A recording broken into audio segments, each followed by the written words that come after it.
আসসালামু আলাইকুম। এনটিভির দর্শকদের স্বাগত জানাচ্ছি। আমি স্পেশাল করেসপন্ডেন্ট জাহিদুর রহমান। দর্শক, আজকে আপনাদের সামনে আবার উপস্থাপন করেছি একজন জাদুকরী মানুষকে, যার জাদুর ছোঁয়ায় অর্থাৎ যার নিবিড় পরিচর্যায় বাংলাদেশ থেকে একের পর এক কোরআনের হাফেজ বিশ্বজয় করছে, সেই রকম একজন মানুষ মুফতি মুর্তজা হাসান ফয়েজি আজকে আমাদের সম্মানিত অতিথি। মিস্টার মুর্তজা হাসান, এনটিভির পক্ষ থেকে আপনাকে স্বাগতম এবং অভিনন্দন যে সর্বশেষ ত্রয়োদশ কুয়েত আন্তর্জাতিক কোরআন প্রতিযোগিতায় আপনার শিক্ষার্থী আনাস মাহফুজ আবারও বিশ্বজয় করলো এবং ৭৪টি দেশকে পেছনে ফেলে আজকে সে বাংলাদেশের জন্য একটা বিরল গৌরব বয়ে নিয়ে এসছে। প্রথমে বলবো যে আপনার অনুভূতি কি, তারপরে জানতে চাইবো আসলে রহস্যটা কি। আলহামদুলিল্লাহ, আপনি সঠিক বলেছেন। আপনারা যেভাবে এনটিভি পরিবারের পক্ষ থেকে আমাদেরকে ধন্যবাদ জানিয়েছেন মাদ্রাসাকে, আমরাও আপনাদেরকে ধন্যবাদ জানাচ্ছি এনটিভি পরিবারকে এবং আপনাদের মাধ্যমে দেশবাসীকে। আসলে অনুভূতি কি বলবো, যে আমাদের এই ছোট ছোট মানুষ আমরা, আমাদের মাধ্যমে আমার দেশের, আমার মাতৃভূমির গৌরব সারা পৃথিবীতে ছড়িয়ে পড়ছে।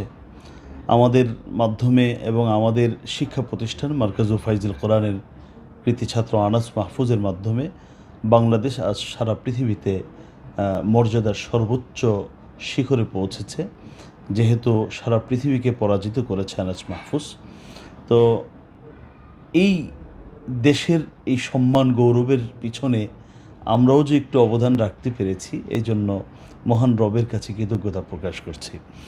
আর আসলে আমি যেটা মনে করি, একটি সুন্দর পরিকল্পনা এবং যদি হাড়ভাঙ্গা পরিশ্রম কোনো মানুষ করে যায় এবং লক্ষ্যটাকে খুব সুদৃঢ়ভাবে ধরে রাখতে পারে, তাহলে একদিন না একদিন সে গন্তব্যে পৌঁছে যায়। আমাদের এই মার্কাজুল ফাইজুল কোরআনকে নিয়ে 11 বছর আগে যে স্বপ্ন, যে লক্ষ্য আমরা স্থির করেছিলাম এবং 11টি বছর ধারাবাহিক পরিশ্রম করার পরে আল্লাহ রাব্বুল আলামিন একের পর এক সফলতা দান করছেন। এ পর্যন্ত বিশ্বের কতগুলো দেশ থেকে আপনার প্রতিষ্ঠান বাংলাদেশের জন্য গৌরব বয়ে এনেছে? আলহামদুলিল্লাহ, অনেকগুলো দেশ থেকেই গৌরব বয়ে এনেছে আমাদের প্রতিষ্ঠান। এর মধ্যে সবথেকে বড় যেটা, পৃথিবীতে এই কোরআন কম্পিটিশনের সবথেকে বড় আসর হয় সৌদিতে। সেখানে আমাদের ছেলে এই মোয়াজ মাহমুদ কিছুদিন আগেই সারা পৃথিবীকে পরাজিত করে প্রথম হয়েছে, সৌদিতে তৃতীয় হয়েছে। এরপরে সবথেকে বড় আসর আরেকটি হচ্ছে দুবাই ইন্টারন্যাশনাল কম্পিটিশন। সেখানেও আমাদের আরেক ছাত্র স্যার আহমদ তাকরিম সারা পৃথিবীকে পরাজিত করে প্রথম হয়েছে। ইরান আরেকটি গুরুত্বপূর্ণ কান্ট্রি, সেখানেও আমাদের ছাত্র সারা পৃথিবীতে প্রথম হয়েছে। স্যার আহমদ তাকরিম সেখানে প্রথম হয়েছে।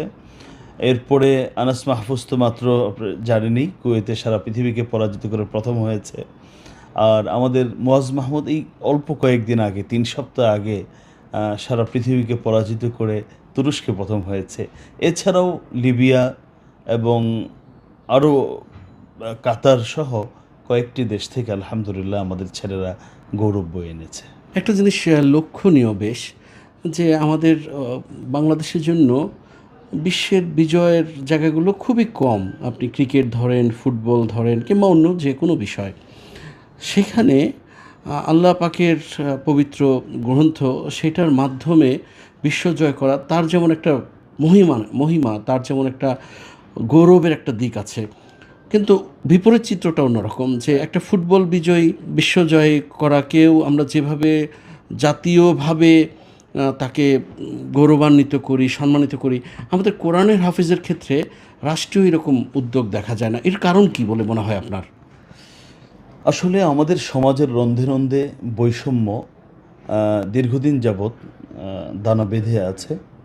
আমি মনে করি আমাদের যারা রাষ্ট্রের দায়িত্বে আছেন বা ছিলেন বা ভবিষ্যতে আসবেন, তাদের দৃষ্টিভঙ্গির পরিবর্তন হওয়া উচিত। যাকে দিয়েই দেশের সম্মান অর্জিত হবে বা দেশ সম্মানিত হবে, গৌরবান্বিত হবে, সে যেই কাজ দিয়েই হোক না কেন, তাকে সম্মান দেয়া এটা রাষ্ট্রের দায়িত্ব। আর যদি সম্মানটা দিতে পারে, তাহলে যে দেশে গুণী মানুষের সম্মান এবং মর্যাদা দেওয়া হয়, সে দেশে গুণী মানুষ তৈরি হয়। আমি মনে করি যে এই ক্ষেত্রে সবথেকে বড় দুটো কারণ, একটি হচ্ছে আমাদের দৃষ্টিভঙ্গি যেমন হওয়া উচিত একজন রাষ্ট্রের দায়িত্বশীল অথবা অভিভাবকদের, সেই দৃষ্টিভঙ্গির মধ্যে একটু অন্যরকম আমার কাছে মনে হয়। আর দ্বিতীয়ত হলো বৈষম্য আমাদের সমাজের রন্ধে রন্ধে ছিল, এখনও কিছু আছে। তো সেই জায়গার মধ্যে আমার কাছে মনে হয় যে এটা একটা বৈষম্যই। কারণ আহ, নিঃসন্দেহে যারা খেলাধুলা করছে তার মাধ্যমেও দেশ পরিচিত হচ্ছে, কোথাও কোথাও দেশ সম্মানিত হচ্ছে, কিন্তু এদের যে গৌরবগুলো 130টা দেশ, 105টা দেশ, এভাবে 94টা দেশকে পিছনে ফেলে বাংলাদেশ যখন প্রথম হয়, এই গৌরব এই মর্যাদা কিন্তু আরও অনেক বেশি। তা আবার যদি হয় কোরআনুল করিমের মাধ্যমে, মহাগ্রন্থ সিনায় ধারণ করার মাধ্যমে, তাহলে এই সম্মান তো আসলে এটা কোনো ভাষায় প্রকাশ করার আমার পক্ষে সম্ভব না। তবে আমি একটি কথা মনে করি যে যদি এই খুদে হাফেজদেরকে এবং আমাদের দেশের এই হীরার টুকরা সন্তানগুলোকে যদি যথাযথ মূল্যায়ন করা যায়, তাহলে রাষ্ট্র উপকৃত হবে এবং আমাদের দেশের এই ছোট ছোট বাচ্চাদের, তাদের মনে কখনোই কোনো আক্ষেপ, কোনো অভিমান তাদের অন্তরে থাকবে না। তারা মনে করবে রাষ্ট্রের যারা দায়িত্বশীল তারা যেভাবে আরও 10 জনের অভিভাবক, ঠিক আমারও ঠিক তেমনই অভিভাবক। বাংলাদেশে অসংখ্য মাদ্রাসা, তার মধ্যে আপনার মাদ্রাসার কি এমন ব্যতিক্রম যে এই মাদ্রাসার শিক্ষার্থীরা বারবার কোরআনে বিশ্বজয় করছে, বাংলাদেশের জন্য গৌরব আনছে? আসলে আমি জানি না যে তারা কিভাবে তাদের কর্মপন্থা কী, তারা কিভাবে পরিশ্রম করেন।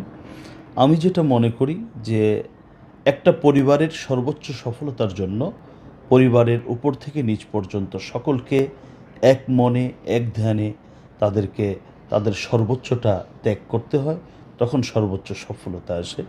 আমাদের প্রতিষ্ঠানের আমি প্রিন্সিপাল থেকে শুরু করে একেবারে বিভাগীয় প্রধান আমার প্রিয় ছোট ভাই মাওলানা আব্দুল্লাহ মামুন থেকে শুরু করে একেবারে নিচ পর্যন্ত একজন কেয়ারটেকার পর্যন্ত আলহামদুলিল্লাহ নিবেদিত প্রাণ। তারা তাদের জীবনের সবটুকু দিয়ে চেষ্টা করছে। আর আমাদের পরিশ্রমের পাশাপাশি আমরা সেই কিছু ছেলেও পাচ্ছি যে ছেলেগুলোর মধ্যে সেই প্রতিভা আছে, এবং আলহামদুলিল্লাহ সেটা বিকাশ করার জন্য যেমন শিক্ষক থাকা দরকার এবং যেমন পরিশ্রম হওয়া দরকার, আলহামদুলিল্লাহ সবগুলো আমরা করছি। আর সবথেকে বড় কথা হলো মহান রবের আমাদের প্রতি দয়াটা একটু বেশিই মনে হয়।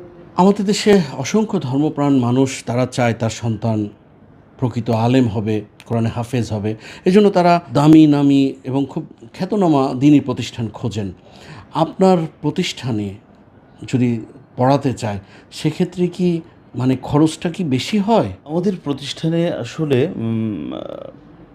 3 বেলা খাবার, পাশাপাশি তাদের মাসিক বেতন এবং আবাসিক চার্জ সব মিলে যেই টাকাটা 6,000 টাকা, এটা আসলে বর্তমান সময়ের বিবেচনায় এবং বাজার দ্রব্যমূল্যের যে অবস্থা, এই বিবেচনায় আপনিই ভালো বুঝবেন যেহেতু আপনি সাংবাদিক, যে এটা কতটা বেশি না কম।